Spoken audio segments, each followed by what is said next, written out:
मैं एम अली आप सभी का Haidari study point YouTube channel पे खैर मकदम करता हूँ। वीडियो शुरू करने से पहले मैं आपको बता दूँ, रीट और यूपी टेट के लिए सभी सब्जेक्ट की लाइव क्लास एम अली के ज़रिए अनअकैडमी पे दस्तयाब कराई जा रही है। जी हाँ दोस्तों, डेली रात 7 बजे अनअकैडमी लर्निंग ऐप पे सभी सब्जेक्ट की लाइव क्लासेस होती हैं। आप लोग इन क्लासेस को ज़रूर ज्वाइन कीजिए। कैसे करेंगे, डिस्क्रिप्शन में आप लोगों को लिंक मिल जाएगी या फिर हमारे टेलीग्राम चैनल पर आपको लिंक मिल जाएगी। उस लिंक पर क्लिक करके आप डायरेक्ट हमारे लाइव क्लासेस से जुड़ सकते हैं। अगर आप नहीं जुड़ पा रहे हैं, कोई भी दिक्कत या परेशानी है, तो आप हमें टेलीग्राम पे मैसेज करके अपनी दिक्कत परेशानी को दूर कर सकते हैं। दूसरी बात यह है कि आपको पता होना चाहिए अनअकैडमी पे इस लाइव क्लास को ज्वाइन करने के लिए आपके पास अनअकैडमी लर्निंग ऐप होना ज़रूरी है। अगर आपके पास नहीं है तो प्ले स्टोर में जाइए, अनअकैडमी लर्निंग ऐप को डाउनलोड कीजिए, मोबाइल नंबर से लॉगिन कीजिए। उसके बाद जो आपको कम्युनिटी टैब या फिर डिस्क्रिप्शन में लिंक मेरे ज़रिए दी जा रही है, उस पर क्लिक करिए, सीधे लिंक आपकी खुलेगी अनअकैडमी पे। इस तरह से खुलेगा, आप यहीं पे क्लिक कर देंगे तो फुल स्क्रीन पे आपको यहाँ पे किनारे मैं दिखूँगा, यहाँ पे बीच में आपको PDF और PPT दिखेंगी, यहाँ पे आपकी कमेंट्स वगैरह होंगी और आप मुझसे लाइव मुखातिब हो पाएंगे, आमने सामने हम लोग कम्युनिकेशन कर पाएंगे। तो ज़रूर आइए हमारी लाइव क्लासेस में डेली 7 बजे। चलिए बिना टाइम वेस्ट किए शुरू करते हैं। सन 2017 में पूछे गए उर्दू लेवल 2 के कुछ अहम सवालात। एक्सप्लेनेशन नहीं करूँगा, कम वक्त में ज़्यादा सवालात हल करने की कोशिश करूँगा और सवाल जब आप देखेंगे तो आपको खुद लगेगा अरे इसमें तो एक्सप्लेनेशन की ज़रूरत है ही नहीं। चलिए, जैद ने अरबी घोड़ा ख़रीदा।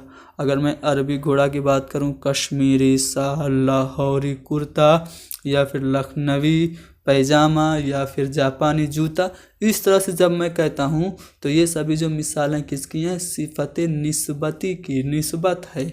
तो इस तरह से इस जुमले में जो अरबी घोड़ा, ये अलामत है सिफ़त निस्बती की। अगला सवाल कि वो लफ्ज़ जिसमें किसी काम का होना मुकम्मल तौर पर वाज़ेह नहीं हो, क्लियर ना हो, तो उसको क्या कहेंगे, तो उसको फ़ेल नाकिस कहेंगे। ना मुकम्मल हो, ठीक है, बात पूरी तरह से वाज़ेह ना हो, तो उसको हम लोग फ़ेल नाकिस कहते हैं। अगला सवाल ये है कि मानी के लिहाज से फ़ेल की कितनी किस्में हैं, 3 किस्में हैं। जो इस शोर से मीर रोता रहेगा तो हम साया काहे को सोता रहेगा। मतलब अगर तुम ज़ोर ज़ोर से रोओगे तो तुम्हारा पड़ोसी सो नहीं पाएगा। अब यहाँ पे आपको गा दिख रहा है ना, तो गा से क्या समझ में आ रहा है, फ्यूचर टेंस, यानी कि आपका मुस्तकबिल, जो आपका भविष्य है। तो इस शेर में कौन से ज़माने की वजाहत की गई है, मुस्तकबिल की गई है।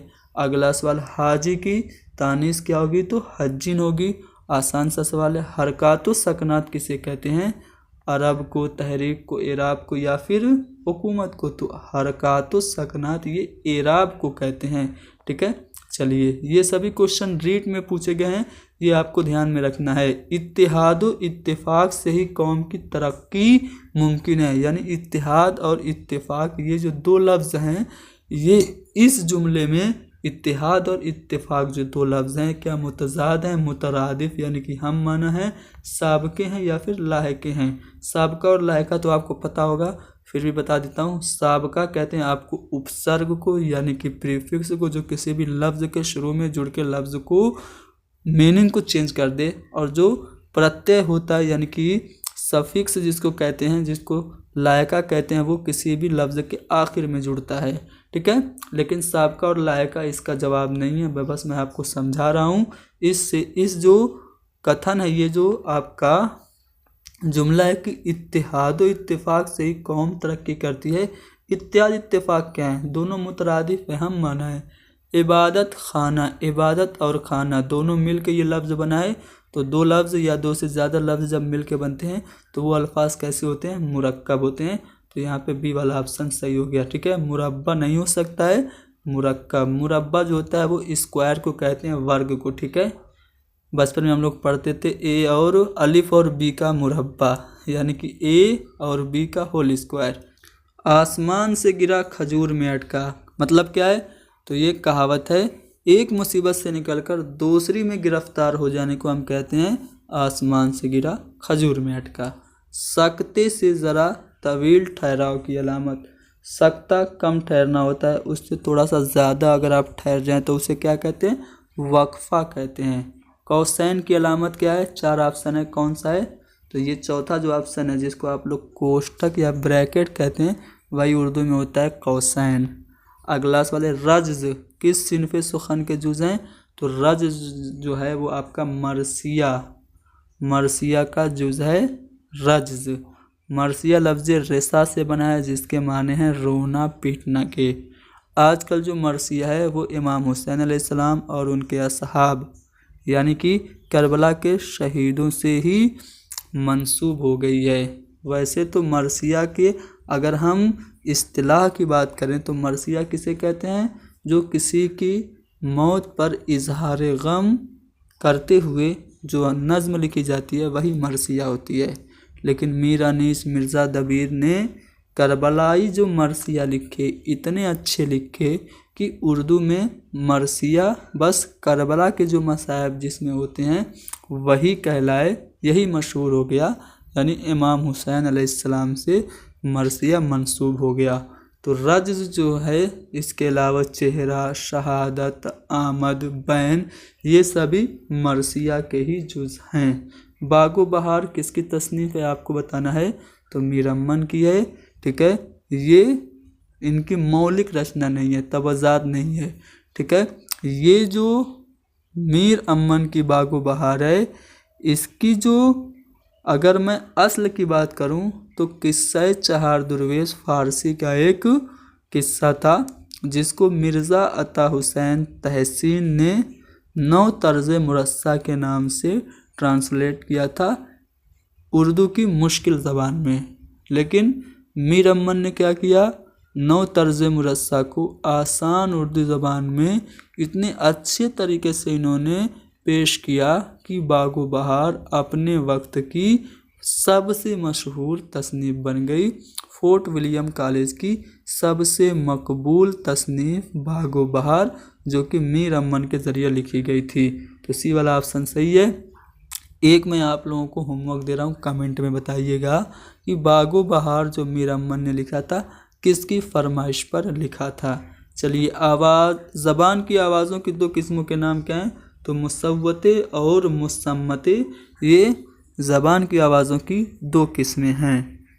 किस्सादारी तरीके से पढ़ाने में किसका इंतखाब किया जाता है? तो जैसा कि नाम से ही पता चल रहा है किस्सादारी तरीका, तो इसमें किस्सा या कहानी का इंतखाब किया जाता है। उर्दू लिखना सिखाने का तहलीली तरीका क्या है? तो देखो, पढ़ो और लिखो, ये उर्दू सिखाने का तहलीली तरीका है। अगला सवाल जो है वो पैसेज पे मबनी है। इस पैसेज को पढ़ना पड़ेगा, फिर आपको जवाब मिलेंगे, लेकिन हम बिना पैसेज ही सीधे सवालों पे आते हैं। ठीक है, अगर ज़रूरत महसूस हुई तो पैसेज पढ़ेंगे। सूरज ढलने के वक्त को क्या कहते हैं? गुरूब आफ्ताब कहते हैं। जब सूरज ढलता है तो कहते हैं सूरज गुरूब हो रहा है, तो यहाँ पे गुरूब आफ्ताब कहेंगे सूरज के ढलने को। धूप की शिद्दत और शाम सुहानी थी। इस जुमले में शिद्दत और सुहानी अल्फाज किसकी अलामत है? तो धूप की शिद्दत और शाम सुहानी। तो यहाँ पे शिद्दत और जो सुहानी है, ये दोनों जो हैं वो क्या हैं? सिफत हैं, एडजेक्टिव, विशेषण हैं। मनाजिर का वाहिद क्या होगा? मंजूर, नज़र, नजरिया या फिर मंजर। तो मनाजिर का वाहिद आपका हो जाएगा मंजर। शिद्दत का मुतज़ाद क्या होगा? नरमी, गर्मी, वहदत या फिर मुद्दत। तो शिद्दत, नरमी, इसका उल्टा हो जाएगा शिद्दत, यानी बहुत ज़ोर दिया जाए किसी चीज़ को हासिल करने में। मैंने शिद्दत से उसको चाहा, यानी बहुत ज़ोर लगा दिया, तो उसका उल्टा क्या हो गया? नरमी हो गया। ठीक है, तो पहला वाला सही हो गया। सुब्बा लक्ष्मी की आवाज़ और गायकी में फितरी हुस्न था। सीटेट इस बार दिया था कि नहीं दिया था? सेम यही पैसेज आया था, बस क्वेश्चन अलग है। ठीक है, तो चलिए सीधे हम क्वेश्चन पे आते हैं। ज़रूरत पड़ी तो पैसेज पढ़ेंगे। मतानत के क्या मानी है? तो मतानत के माने हैं संजीदगी के। ठीक है, यहाँ पे देख लीजिए, उनकी शख्सियत में गैर मामूली मतानत थी, यानी कि बहुत ज़्यादा संजीदगी थी। तो मतानत के मानी हैं संजीदगी के। मायूब लफ्ज़ का मुतज़ाद, मायूब यानी कि जो ऐब समझा जाए, जो बुरा समझा जाए, तो उसका उल्टा क्या है, जो अच्छा हो। तो मायूब लफ्ज़ का जो मुतज़ाद हो गया वो उम्दा हो गया। एहतराम लफ्ज़ का मुतरादिफ, हम माना, सिनोनिम्स, समानार्थी क्या होगा, तो एहतराम का समानार्थी इज्जत हो जाएगा। लोहा मनवाना ये क्या है, तो ये ज़रबुल मसल है। मशहूर के क्या मानी हैं, मशहूर आपको यहाँ पे दिखेगा, ठीक है, कहाँ पे, हाँ, सुनने वाले मशहूर हो गए, यानी कि जब सुब्बा लक्ष्मी ने अपने फ़न का मुज़ाहरा स्टेज पर किया तो सुनने वाले मशहूर हो गए, मशहूर, ठीक है, मशहूर। अब ये क्या होता है, शेर, नाम सुना है, शेर मतलब क्या होता है, जादू, उसी से बना है साहिर, साहिर यानी जादूगर, उसी का शेर का आपका इसमें फ़ाइल है साहिर, और शेर का इसमें मफ़ूल है मशहूर, यानी कि जिस पे जादू कर दिया गया हो। तो यहाँ पे आपको मशहूर का मानी पूछ रहा है, तो जिस पर जादू किया गया उसे कहते हैं मशहूर। अगला सवाल, साबके की मिसाल आपको बताना है। साबका और लायका समझते हैं ना। साबका जो किसी भी लफ्ज़ के पहले जुड़े, नज़र बंद, नज़र के बाद बंद जुड़ा है, तो ये आपका लायका हो गया। पलंग पोश, पलंग को ढकने वाला, तो पोश जो है वो बाद में जुड़ा है, ठीक है। दिल शिकन, शिकन दिल के बाद में जुड़ा है, लेकिन बा मुरव्वत, तो ये जो बा है वो लफ्ज़ से पहले जुड़ा है, तो ये आपका हो गया साबका, ठीक है। ज़ैल में मुतरादिफ़ात यानी कि सिनोनिम्स, हम माने, दो लफ्ज़ों का जोड़ा, यहाँ पे 4 ऑप्शन है, ठीक है। तो कौन सा ऑप्शन जो है वो हम माना है, मुतरादिफ है। अज़्म अज़ीम, ऐशो आराम, रज़्म बज़्म, या फिर नफ़रत और मोहब्बत, तो यहाँ पे नफ़रत मोहब्बत तो उल्टा है, रज़्म बज़्म भी उल्टा है, अज़्म और अज़ीम नहीं बल्कि ऐश और आराम ये दोनों हम माना है। चलिए, वो लफ्ज़ जो किसी काम करने वाले को ज़ाहिर करे। अली इस वक्त पढ़ा रहा है, तो अली के पढ़ाने को कौन ज़ाहिर कर रहा है, पढ़ाने वाले को कौन ज़ाहिर कर रहा है, अली ना। तो ये जो अली लफ्ज़ हो गया आपका क्या हो गया, फ़ाइल हो गया। तो वो लफ्ज़ जो किसी काम करने वाले को ज़ाहिर करे वो होता है फ़ाइल। रिसाला की जमा क्या होगी, रसूल, रिसालत, या फिर रसाइल, या फिर रसूल। तो यहाँ पे रसाला की जो जमा होगी वो रिसाइल हो जाएगी, ठीक है। खैर का मुतज़ाद, खैर मतलब अच्छा, शर मतलब बुरा, तो खैर का जो मुतज़ाद होगा वो शर हो जाएगा, चौथा वाला ऑप्शन। थोड़ा सा जल्दी चल रहे हैं, ठीक है, कम वक्त में ज़्यादा चीज़ें आपको बताना चाहते हैं। उर्दू ब्रज भाषा से निकली है, कई बार पूछा, यूपी टेट में भी पूछा। तो ये नज़रिया मोहम्मद हुसैन आज़ाद का है, ठीक है। सुलेमान नदवी का नज़रिया क्या है, सुलेमान नदवी कह रहे हैं उर्दू सरज़मीन सिंध में पैदा हुई, महमूद शिरानी सरज़मीन पंजाब में उर्दू की जाए पैदाइश मानते हैं, मसूद हुसैन खां दिल्ली और आसपास को जाए पैदाइश उर्दू की मानते हैं। लेकिन उर्दू ब्रज भाषा से निकली ये नज़रिया आब हयात में मोहम्मद हुसैन आज़ाद ने दिया था। एराब के क्या मानी हैं, तो जो ज़ेर ज़बर होता है ना उसी को एराब कहते हैं, ठीक है। तो बी वाला ऑप्शन सही है।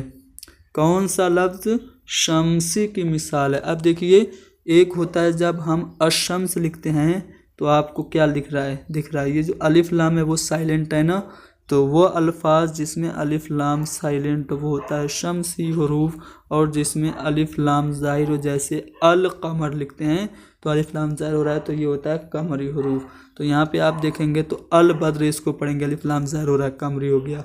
अल जब्बार इसमें भी अलिफ लाम ज़ाहिर हो रहा है तो इसलिए हो गया ये भी कमरी, ठीक है। अल कबीर इसमें भी अलिफ लाम ज़ाहिर हो रहा है तो ये भी हो गया कमरी हरूफ। लेकिन तौबा जब हम पढ़ते हैं तो इसमें अलिफ लाम ज़ाहिर नहीं करते, सीधे तौबा, तो ये हरूफे शम्सी हो गए, सी वाला ऑप्शन सही हो गया। वो जुमला जिसमें एक से ज़ायद मुब्तदा और ख़बरों क्या होता है तो उसको मुरक्कब जुमला कहते हैं, ठीक है।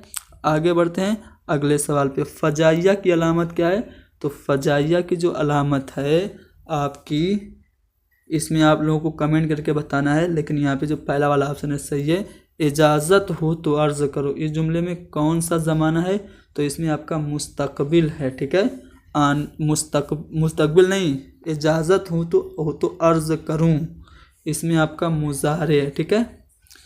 डी वाला ऑप्शन सही है। चलिए, इसमें जमा की मिसाल क्या है, तो फ़ौज आपका इसमें जमा हो जाएगा। अहमद बीमार है, इस जुमले में कौन सा फ़ेल है, तो फ़ेल नाकिस है। आगे बढ़ते हैं। मिर्च नामा सबक के मुसन्निफ का नाम क्या है? तो ख्वाजा हसन निज़ामी है। एक लड़की का गीत, ये जो नज़्म है इसके शायर कौन है? तो इसके शायर हैं अख्तर शिरानी। ये एक शेरी पैसेज है, इसको पढ़ेंगे फिर इससे रिलेटेड सवालों को हल करेंगे। नेकी की तुम दीर हो, मुअफ़्फ़त की तुम तदबीर हो दीन के तुम पासबा, ईमा सलामत तुमसे है। फितरत तुम्हारी है हया, तीनत में है महरो वफ़ा, घुट्टी में है सब्र रज़ा, इंसान इबारत तुमसे है। मुनिस हो खावंद की तुम, गमखार फर्जंदों की तुम बिन है घर वीरान सब, घर भर में बरकत तुमसे है। तुम आस हो बीमार की, ढारें हो तुम बेकार की, दौलत हो तुम नादार की, इसरत में इशरत तुमसे है, उसरत में इशरत तुमसे है। चलिए अब इससे रिलेटेड अगर मैं सवालों की बात करूं तो पहला सवाल आपसे पूछा जा रहा है मज़कूरा बाला नज़्म का उन्वान क्या है? तो औरत के बारे में जिक्र हो रहा है। चारों ऑप्शन भी औरत से रिलेटेड है, लेकिन औरत के किस चीज़ की, औरत का जो दर्जा है, मर्तबा है, उसके बारे में बयान हो रहा है कि नेकी तुम हो, नेकी की तस्वीर हो, तुम्हारी फितरत हया है, ठीक है, तीनत में तुम्हारे वफ़ा है, घुट्टी में सब्र व रज़ा है, तुम्हारे बिना घर वीरान है। तो औरत का दर्जा इस नज़्म का उन्वान है। इशरत लफ्ज़ का मुतज़ाद, इशरत मतलब होता है खुशी, खुशी को हम लोग कहते हैं मुसर्रत, तो यहाँ पे बी वाला ऑप्शन सही है। इफ़्फ़त के क्या मानी है? इफ़्फ़त के मानी क्या है? हिजाब, करामत, इज़्ज़त या सरवत, तो इज़्ज़त होगा। तीनत लफ्ज़ का मुतरादिफ, तीनत यहाँ पे आपको देखने को मिलेगा। फितरत तुम्हारी है हया, तीनत में है महरो वफ़ा, तो तीनत का मतलब यहाँ से क्या निकल के आ रहा है? ऑप्शन ज़रूरत, दौलत, फजीहत या फिर आदत। तो तीनत का जो मतलब होगा मुतरादिफ होगा, हम माना होगा, वो आदत होगा। मज़कूरा वाला नज़्म के अशार में कवाफ़ी, तो यहाँ पे देखिए जो कवाफ़ी हैं, काफ़ी हैं, वो सलामत है, इबारत, बरकत और इशरत है। तो यहाँ पे ऑप्शन में अगर आप देखें तो सलामत और इबारत ये दोनों आपके कवाफ़ी हैं, काफ़ी हैं। ये एक पैसेज है, इससे रिलेटेड कुछ सवाल हैं, सीधे सवालों पे आते हैं। ज़रूरत पड़ी तो पैसेज पढ़ेंगे।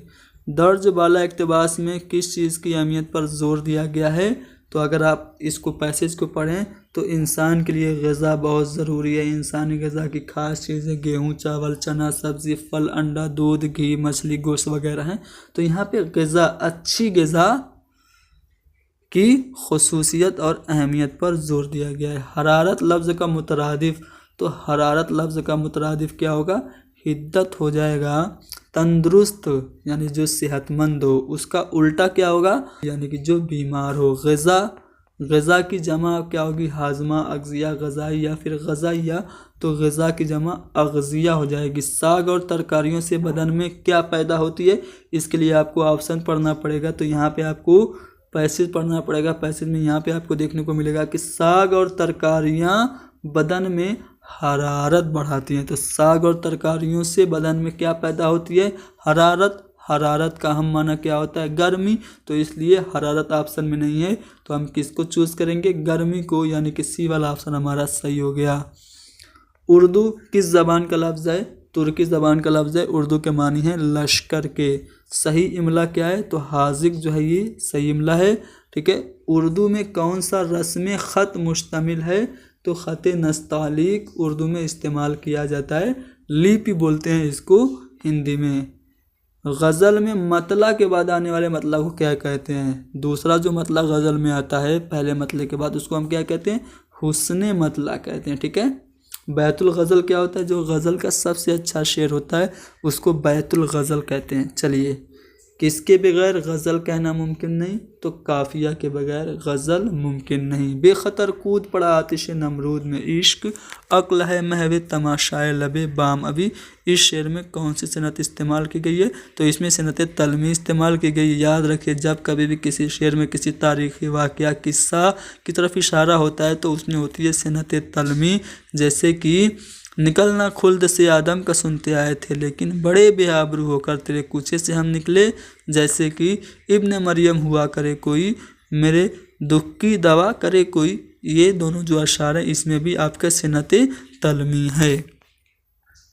ज़ैल में किस लफ्ज़ की इमला दुरुस्त है? तो वज़ा और कता ऐसे होगा, वज़ा, ठीक है, और कता ऐसे।